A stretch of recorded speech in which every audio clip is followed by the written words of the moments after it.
Goeiedag luisteraar, welkom by vandag se program. Ek begin vandag met 'n 3-deel reeks oor God se stem, vir harte en die vrees vir verwerping. Hierdie reeks handel dan oor die skrifgedeelte 1 Konings 22. En vandag se boodskap deel 1 gaan oor God se stem teenoor die stemme wat ons kies. So kom ons skop dan af deur te gaan kyk hoekom 1 Konings 22 vandag so relevant is. Ons leef in 'n tyd waar mense praat oor God se stem, maar min mense is werklik bereid om dit werklik te hoor. Veral wanneer daardie stem onwelkom, konfronterend of ongewild is. 1 Konings 22 is nie net 'n historiese verhaal nie, dit is 'n spieël vir elke tyd, waarin leiers mag het, maar waarheid koste het, en stilte soms veiliger voel as gehoorsaamheid. Hierdie hoofstuk gaan nie primêr oor oorlog nie. Dit gaan oor die onderskeiding van vrees en verwerping en verharde harte.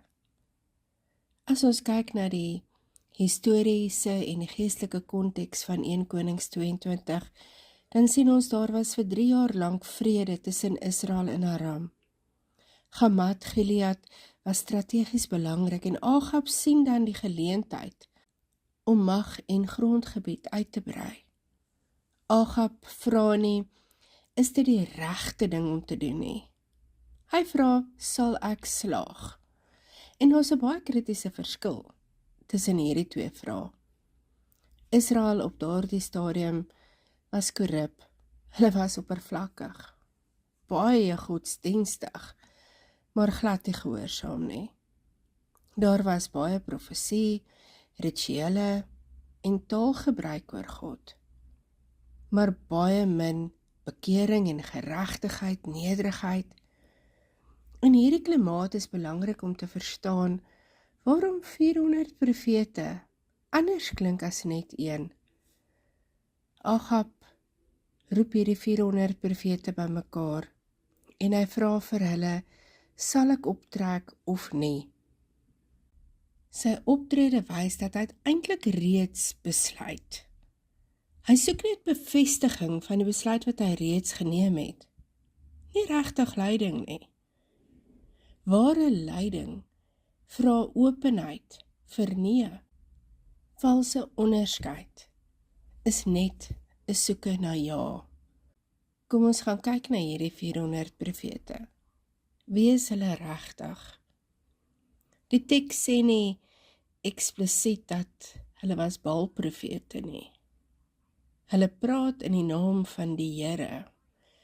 En hulle gebruik godsdienstige simboliek soos horings. En dit maak hulle baie gevaarlik, nie veiliger nie. Ek dink ons leer hieruit dat onware profesie is selde openlik goddeloos. Dis meestal godsdienstig en verkeerd. Dit skep hierdie illusie van eengesindheid. Almal stem saam. In die moderne kerk verwar ons dikwels konsensus met waarheid. Ons dink dat soveel mense kan tog nie verkeerd wees nie. Maar die Bybel wys vir ons herhaaldelik dat meerderheid beteken nie noodwendig waarheid nie. En die aantal mense, die volume, beteken nie dat dit maak dit geldig nie. Die aantal applaus beteken nie daar is salwing nie.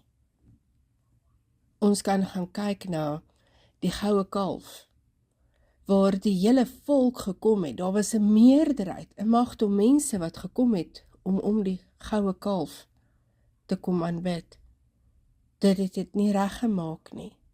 As ons kyk na die verkenners van Numeri 13, was daar 10 wat saamgestem het dat hulle sal nie dit kan maak nie, terwyl net 2 gesê het hulle sal.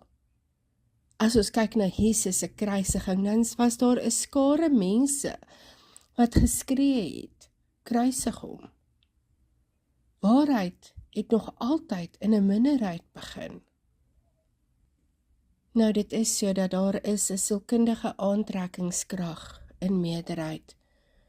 Die 400 profete bied veiligheid, hulle bied aanvaarding, bevestiging en groepskohesie. Micha aan die ander kant bied isolasie en spanning, ongewildheid en risiko. En die menslike siel kies natuurlik eerder veiligheid. Daarom is onderskeiding 'n geestelike dissipline en nie 'n natuurlike instink nie. Vrees vir verwerping begin infiltreer as 'n geestelike filtersisteem. Wanneer gees vir verwerping regeer, begin ons om God se stem te filter. Ons hoor net dit wat ons kan hanteer en ons ignoreer dit wat ons reputasie kan bedreig. En die gevolg daarvan is dat die waarheid word versag en ons roeping word vertraag en gehoorsaamheid word uitgestel. Vrees maak nie net die mond stil nie, maar dit maak ook ons oor doof. Hierdie 400 profete het 'n ongesproke kontrak met Agab. Hulle verstaan iets sonder dat dit gesê word. Hulle verstaan dat as ons positief praat, bly ons veilig. As ons konfronteer, word ons uitgesluit. En hier ontstaan 'n baie onheilige alliansie. Mag beskerm profesie en profesie beskerm mag. En dit is hoe waarheid institusioneel stilgemaak word, sonder geweld. Maar dan kom Josafat, en hy voel dat iets is nie reg nie. En dan vra hy, is daar nie nog 'n profeet nie? Josafat voel dat iets is verkeerd. Hy hoor die woorde, maar hy mis die egtheid in dit wat hierdie profete sê. En is belangrik om te let dat dit wys dat innerlike ongemaak soms die Heilige Gees se eerste fluistering is. Josafat het eintlik reeds ingestem om te gaan oorlog voer. Hy tree nie dadelik op nie, maar hy vra steeds na daardie bevestiging vir 'n verdere stem. Wanneer ons te laat vra, dan kos onderskeiding ons 'n bietjie meer. Daar is 'n gevaar in geestelike prosedures sonder onderwerping. Agab doen tegnies alles wat reg is. Hy vra profete, hy hoor profesie, hy volg die prosedure. Maar sy hart is nie oop nie. Sy hart is nie nederig nie. Sy hart is nie bereid om te verander nie. En ons moet verstaan dat God se stem is nie 'n administratiewe proses nie. Dit is 'n verhoudingsoomblik. Tot hier sien ons dat baie stemme, godsdienstige taal, oënskynlike gehoorsaamheid. Maar onder dit alles lê die werklike probleem. 'n Hart wat reeds besluit het voordat God praat. Luisteraars, miskien sit jy nou en luister en voel jy soos Josafat. Jy hoor die 400 stemme van jou wêreld. Die stemme van mense, verwagtinge, kultuur, jou familie, sosiale media. En iets in jou sê, iets klink reg, maar dit voel nie reg nie. Daardie innerlike ongemak is nie 'n fout nie. Dit is nie swak geloof nie. Dit is nie 'n gebrek aan kennis nie. Dit is dikwels die Heilige Gees wat vir jou kom fluister. Moenie net luister na wat almal sê nie. Luister na my. Ons almal ken daardie gevoel. Daardie oomblik wanneer jy weet, jy moet iets sê. maar jy bly stil. Daardie oomblik wanneer jy weet, jy moet iets los, maar jy hou vas. Daardie oomblik wanneer jy weet, God roep jou, maar jy voel bang vir mense. En hier is die waarheid wat ons nie graag wil herken nie. Vrees vir verwerping is een van die grootste saboteurs van roeping. Dit laat ons dink dat, wat gaan hulle sê? Wat as ek verkeerd is? Wat as ek alleen staan? As ek nie aanvaar word nie? Maar luister mooi, God se stem bou jou karakter, nie jou reputasie nie. God se stem vorm jou identiteit en nie jou beeld nie. God se stem roep jou na gehoorsaamheid, nie na gewildheid toe nie. En dalk is dit presies wat God vir jou wil sê vandag. My kind, ek het jou nie geroep om die meerderheid te volg nie. Ek het jou geroep om my te volg. As jy altyd wag vir die 400 profete om saam te stem, gaan jy nooit die moed hê om soos Micha te praat nie. As jy altyd wag vir almal om jou te bevestig, gaan jy nooit die plek bereik waar God jou wil gebruik nie. As jy altyd wag vir vrede sonder spanning, gaan jy nooit die waarheid hoor wat jou vrymaak nie. Kom ons staan 'n oomblik stil en laat die Heilige Gees vir ons 'n eenvoudige vraag vra. Watter stemme het jy toegelaat om harder te praat as myne? Is dit die stem van mense? Is dit die stem van verwagtinge? Die stem van jou eie vrees? Die stem van jou verlede? Of van jou seer? Of dalk die stem van ongemak? Want soms is die gevaarlikste stem nie die verkeerde stem nie, maar die maklike een. En miskien is dit die uitgenodiging van hierdie deel 1. Nie om harder te probeer luister nie, maar om sagter te word, om meer ontvanklik te word, om weer bereid te wees om te hoor wat jy nie wil hoor nie, om weer te sê, Here, nie my wil nie, maar U wil. En dit bring ons by die hart van hierdie hele deel. God praat nie met diegene wat slim is nie, maar diegene wat bereid is. Bereid is om te luister, bereid is om te verander, bereid is om alleen te staan, bereid is om gehoorsaam te wees.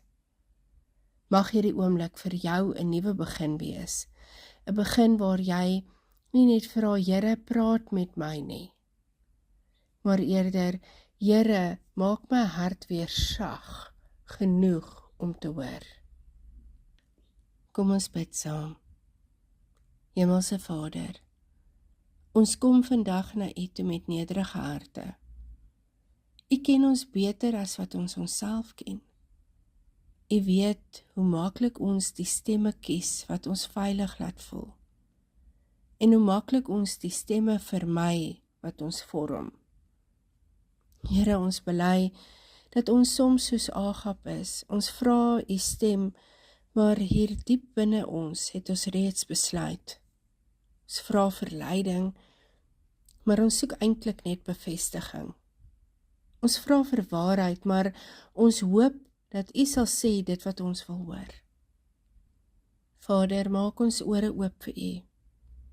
Nie vir die 400 stemme van gemak, aanvaarding en applaus nie, maar vir die een stem wat waarheid spreek. Al maak dit ons ongemaklik, al konfronteer dit ons, al roep dit ons uit die skare uit. Here, ons bely dat vrees vir verwerping dikwels ons vyand is. Dit maak ons stil wanneer ons moet praat. Dit maak ons blind wanneer U waarsku, en dit maak ons doof wanneer U fluister. Verlos ons van hierdie vrees. Breek die ongesproke kontrakte in ons harte. Die plekke waar ons besluit het om eerder veilig te wees as gehoorsaam. Leer ons soos Josafat om innerlike ongemak te herken as die eerste fluistering. Maar leer ons ook om vinniger te reageer, om nie eers te stem en dan te onderskei nie, maar om eers te luister en dan te gehoorsaam. Here, ons bid vir nuwe nederigheid, 'n hart wat nie reeds besluit het voor U praat nie, 'n gees wat nie U stem filter deur ons vrese nie, 'n stem wat nie vrede verkies bo waarheid nie. Maak ons mense wat U stem kies, bo die meerderheid, bo die applous, bo die gemak, bo die vrees. Here, laat U waarheid ons harte weer laat sag word, weer hoorbaar, weer welkom. Breek elke plek waar ons harte begin verhard het. Maak ons ontvanklik, oop en gehoorsaam. Ons bid dit in die naam van Jesus Christus, die een wat self daardie minderheidspad geloop het, die een wat self waarheid gebring het sonder vrees, en die een wat ons leer hoe om te luister. Amen.